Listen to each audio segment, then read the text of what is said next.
Hey guys, Sam here, welcome back to the channel. I'm well on my way. This is going to be probably a three-part series, this coverage of the Arnold Classic. I'm just getting the train now to Birmingham International. I'll pick it up from there. So I made it just in time, and the journey is going to take an hour and 5 minutes, but I'll be well in time to check in at the hotel, and then Classic Physique Prejudging is at 10 AM, so one of the most exciting things is straight away wake up for that. I'm on the quiet carriage, so I'm going to put this away and get a bit of work done and recap on what I've been thinking about and get to the other side of Birmingham International. I've seen people from all over the world arriving already, going through Instagram, so loads of people to meet this weekend. I'm very much looking forward to it. Hey guys, so I finally made it. It's the Classic Physique at 10 o'clock, so I'm going to rush to that. Already met some people that I know from Zone Gym, weirdly, so there's going to be loads of people to meet, I expect. So Classic Physique is starting. Very excited to see Wesley. Got the gold pass. I'm seeing as much as I can this weekend. There'll be finals tonight as well. So I've just bumped into Logan Franklin, one of the best Classic Physique competitors around, and was very disappointed he couldn't make it for the Olympia. But when will we see you on stage next? For sure this coming Olympia, but I plan on doing a show before. Oh, right. Well, yeah. You had to qualify, right? Or I'm already qualified, yeah. Oh, you're already qualified, yeah. So, ready for the Olympia, but like I said, I'm gonna jump into something, a little warm-up show. Yeah. And was he saying that you'd make the weight limit for men's physique still, now that they've changed things? Oh yeah, I definitely could. My weight cap for Classic was 222, and then they adjusted our weight cap, and it moved to 227. Yeah. But this last year, all three of my shows I weighed 215. Yeah. And men's physique weight cap is 217 for my height, so I'm still in men's physique regulation weights, which is fucking crazy. Yeah, and wrong. Was it your aspiration to do the bodybuilding side all along when you came through, like the fitness modeling and men's physique stuff? Was it your aspiration to do classic bodybuilding all along, or no? Hell no. When I got out of the military, my greatest inspiration was Greg Doucette, rest in peace, brother.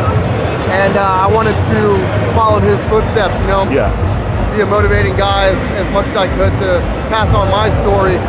And, you know, I wanted to land like magazine covers and do the fitness thing, have a website and all these things, people to connect with. But that was the direction I wanted to go. And then I fell into this, you know, it was like bodybuilding called to me. And here we are today, so. Yeah, would you say nowadays it's more important to kind of build a personal brand and be visible online and have like your kind of own following as opposed to competing? I mean, or all just ties together? It all ties together, but I didn't get into this to be an influencer. Like a lot of these guys the last 5, 6, 7, 8 years, you know, since social media has blown up and the fitness industry's blown up with it. A lot of guys, you know, they get into this to be an influencer, or ladies, you know. It just happened. You know, not influencing, but the following just happened, you know, and being genuine, just being myself. I didn't like go and try to be a fucking influencer. I think that's fucking lame as fuck. Yeah, that's nice. And one last question, because a lot of my followers are doing this for learning themselves, like getting information on nutrition, contest prep, training. How do you kind of track your body fat levels in off-season versus on-season, and do you have limits that you don't go beyond, or ways that you sort of monitor where you're at with that in both directions? Well, I'm in off-season right now. Yeah. You look very lean off-season, I'm gonna probably put a tan on. Yeah, you're very lean for off-season. Do you track it, or you just look in the mirror? No, I train very intensely, and I just continue my dieting. Like I continue the same foods that I would be eating in prep. I eat in the off season. But just more of them. Or the same. I don't push food. You know, I don't push. You don't push food. I don't push food. I eat comfortably. I don't push food to where I'm uncomfortable. I'm trying to keep my waist tight. You know, keep that marketable look, and the gains will come as long as I'm training correctly and making sure that I'm getting that nutrition in. If it's enough nutrition in in competition season, you know, before you start pulling the calories back, is what I mean. Like a diet that you would have about 8 weeks out of the show. Okay, that's really interesting, because I'm pushing food at the moment, and finding it a real miserable. I do. Yeah, I prefer being in prep, to be honest. But you're pushing a whole bunch of different foods, probably, correct? Much higher carbs, but mostly the same price. Try focusing on your proteins. That's the thing that I changed the last couple of years is because I used to focus on heavier carbs, lower fats, and moderate proteins. Like I pulled my protein back to get in the carbs. I tried that new thing, and I realized it wasn't getting the gains that I wanted. And then the last couple of years, I changed it around. I made it to where I knew I was going to get 9 to 10 ounces of good protein per meal instead of like 7 with a bunch of carbs. So get 9 to 10 ounces for me, and then my carbs, I just eat until I'm comfortable, you know, until I know that I have enough, like 50 to 75 grams of carbs per meal, and that's enough, man. That's plenty of food to make the progress and gains and keep that marketable look. My waist goes up and down by 10 inches depending on contest day and off season. With what you're eating. Also has something to do with like sodium and water and all these things can also add to that. But no, I don't eat a lot of junk. Like I said, I eat what I eat on prep, the same foods, the same high quality, wholesome, nutritious foods, because you know, the higher quality food that's going into my system, if I'm not eating like junk and bullshit, my body's not worried about breaking down preservatives and all these other poisonous ingredients that, you know, the world, you know, the government or whatever. I'm very much down with the real food thing. So I'm eating more of it, but like it's like 90% very clean. Yeah, very, very clean, very clean. I enjoy myself. I have my snacks, but I have like a 80-20 diet. 80% really good, 20% I eat what I want, you know, and it's great balance for me. You know, I stay lean how I want to, and I make the progress that I want to do. Maybe I don't grow as fast as some of these guys that are pushing mad amounts of food, mad amounts of gear. But you know, if you think about the guys in the golden era, as everyone likes to, they stayed more in shape year round. Yeah, they stay in shape. They stay in shape. They don't eat 7, 8, 9 meals a day. You know, Arnold didn't even count his macros. You know what I'm saying? And look how he developed his physique. If you know what you need to eat and you're consistent with it every day, and you train very hard the right way, activate the muscle properly, and then recover with all the nutrients and everything involved, you'll make the progress. To be honest, if I had my time again, I'd probably do it more that way. But what I've done is like play catch up and made a lot of progress in the last like 3 years. But before that, I was kind of coasting along. So. And whenever you're putting a ton of weight on, you can't really see what's going on. You can't see how the shape is changing. At least for me, and that's just you know, the way I do things. So yeah, man, I love it. Well, I really appreciate your time today. That's we're very generous with your time, and I've been following you for ages. So thank you so much, man. I appreciate that. It's looking forward to seeing you up there with the you know, compared properly to some of these top guys. I'll be watching. It's Olympia, man. Thank you guys for tuning in, and make sure to subscribe to your boy. Thanks for having me on, man. Nice one. All right, peace. Okay, guys, next up I'm here with Greg Doucette, or is it Doucette? Doucette. Deuce. Call me whatever you want. I don't mind. And I know that you're mainly known now for the YouTube content, the entertainment videos and everything like that, but I'm also aware you're a highly experienced competitor, and a lot of my viewers are people that are looking into getting into competing. I was wondering if you could offer some advice to some of my viewers about how to learn the posing, how to choose a coach and that side of things. Well, it's really important that you take your time and don't rush into things, and if it's your first competition, basically just don't have any expectations. Go in it for fun because you love it. If you're not sure if you want to do it, don't do it, because it's an extremely difficult challenge. Kind of like climbing a mountain. It's very difficult. If you don't really want to do it, don't even try. Take your time, do the best you can. Don't think you need to be 5% body fat. Just get as lean as you can comfortably. And if it's fun, then the next time you can go a little bit harder. A little bit harder than last time. Exactly. A little bit leaner, a little bit bigger. You can spend more time posing. So just make it fun. If it's not fun, you're not going to want to do it. And how did you get into the competing side of things in the first place? Was it just from enjoying training and seeing how you developed, or did someone kind of mentor you and encourage you to go that route? I've always liked competing against myself and other people, and when I was 13 I saw a show called That's Incredible. It was a 13-year-old. I remember this kid doing the lat spreads and the poses. I was like, I want to do that one day. I remember my dad saying, you could never do that because you eat junk food all the time. I'm like, yeah, but I could stop, you know what I mean? I could try. And then at 17 I saw a poster and it was like a bodybuilding show and they had the winner of the junior, like a 20 and under, and I said, I look better than that guy. And so I started dieting right away and entered the contest, won my first show, and I was addicted ever since.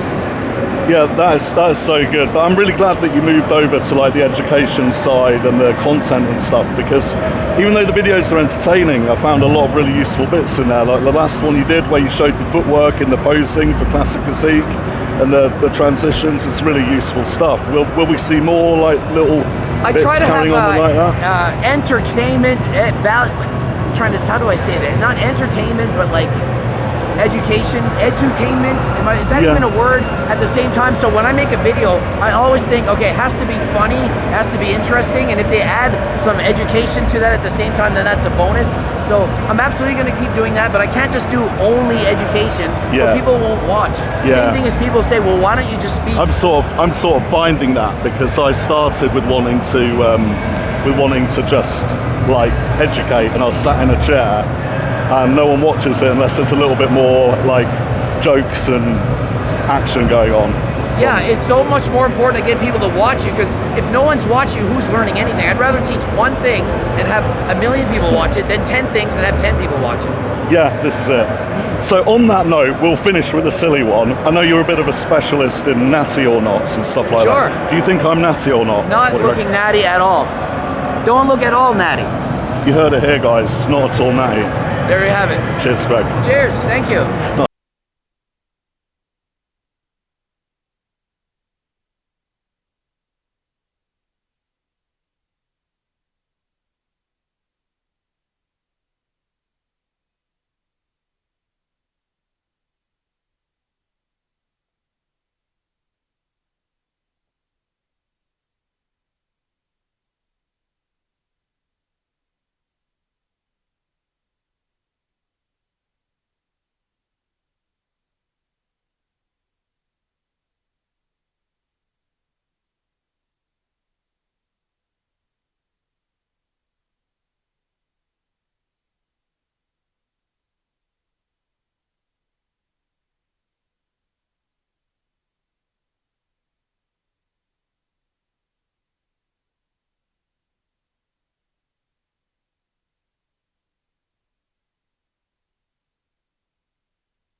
I'm all checked in the hotel now, and I'm going to wrap this up quite quickly because, as you saw before, there's the the prejudging there, and I want to get that out to you all before the finals happens and we have the results for Classic Physique. So had a really good time meeting a couple of people. I met a few more, and I'll talk about that in the next edition, but this is going to be part 1 of 3, possibly even 4.